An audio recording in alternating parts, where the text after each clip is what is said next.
Bonjour à tous, c'est Paul Dame pour vous présenter un nouvel épisode de Sapin en Sucette.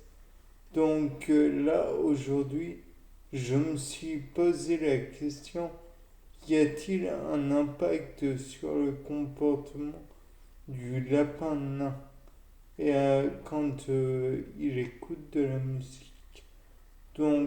J'imagine que les lapins sont tout d'abord, pour en avoir eu, assez peureux.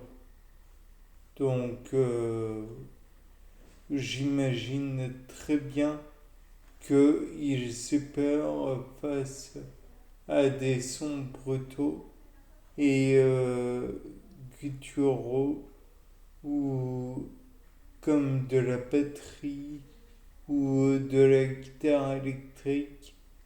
En somme, je pense qu'il est préférable de ne pas les mettre en présence de musique comme celle de certains hard rockers que j'aime pourtant, mais que je ne leur ferai jamais écouter. Tout d'abord, nous avons ce point, mais aussi nous pouvons dire que le lapin nain supporte très bien les sons mélodiques, la, comment dire, la musique classique, ça, le mien a écouté et a l'air d'avoir apprécié. Georges Bizet était un grand artiste, mais le fait est que sans pour autant parler de musique classique, le rock comme l'a fait le groupe Pink Floyd, Flamand Rose, bien, a été très bien fait. Oserais-je dire que c'était de très grands artistes? Je le fais. Et je pense que bon nombre de personnes le reconnaîtront. Le lapin nain l'a aussi apprécié. De telle sorte que quand un animal, l'être humain aussi, soit dit entre nous, mais l'être humain est un animal, Homo sapiens, entre autres.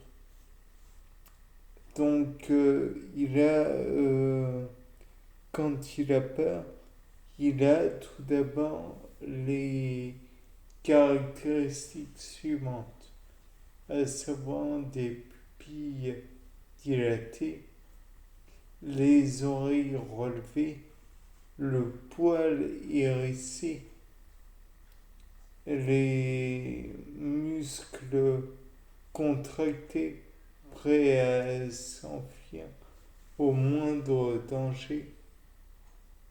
Et dans le cas où le lapin était près des enceintes, donc tout d'abord, il n'a pas bougé, il n'a pas eu cet air affolé. En même temps, le fait est que je n'écoute pas la musique trop fort, donc c'est un avantage peut-être, ou peut-être que ça aurait pu tout changer. Enfin bref, toujours est-il que j'ai évité aussi certaines chansons que je jugeais non pas comme étant mauvaises, mais au contraire qui était capable d'apparer mon lapin.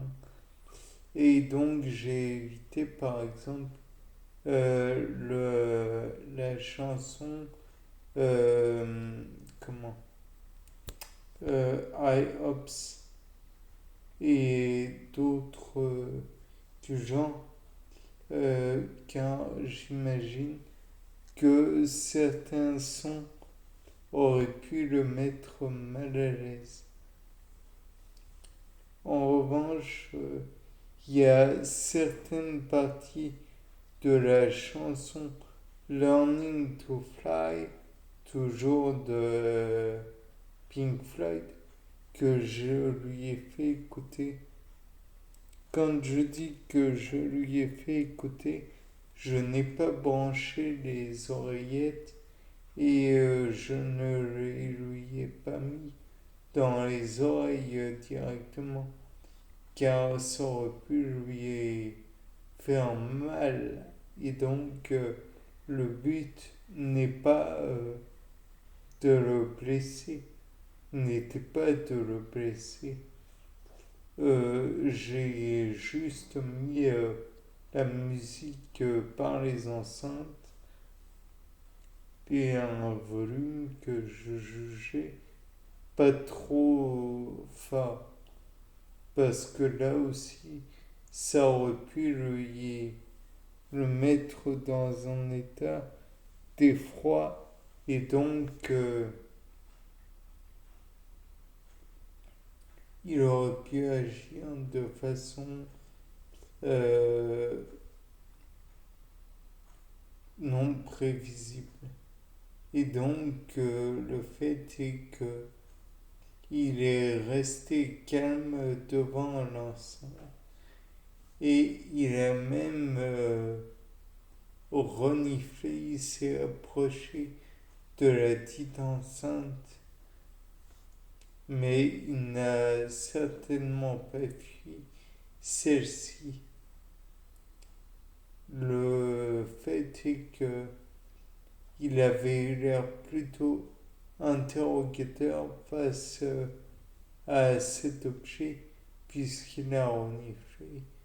Et puis il est resté à son emplacement. Tout cela, bien sûr, paraît si peu significatif, mais pour moi, déjà, sachant comment agissait le dit lapin, aussi adorable soit-il, c'était, disons-le comme il faut, un être assez anxieux, facilement apeuré par des choses qu'il n'a pas coutume d'avoir dans son environnement. Pour preuve, j'ai essayé à plus d'une reprise de lui faire, de le faire aller dans les plates-bandes de mon jardin et il est toujours allé au même endroit, là où il n'y avait aucune... Enfin, c'était très resserré. Il ne risquait rien, à part du haut, mais en somme, il était protégé.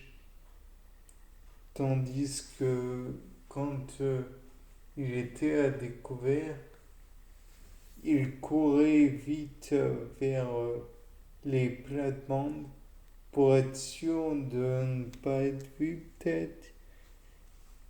Je ne sais pas. En tout cas, il n'aimait pas être à découvert trop longtemps. Donc voilà.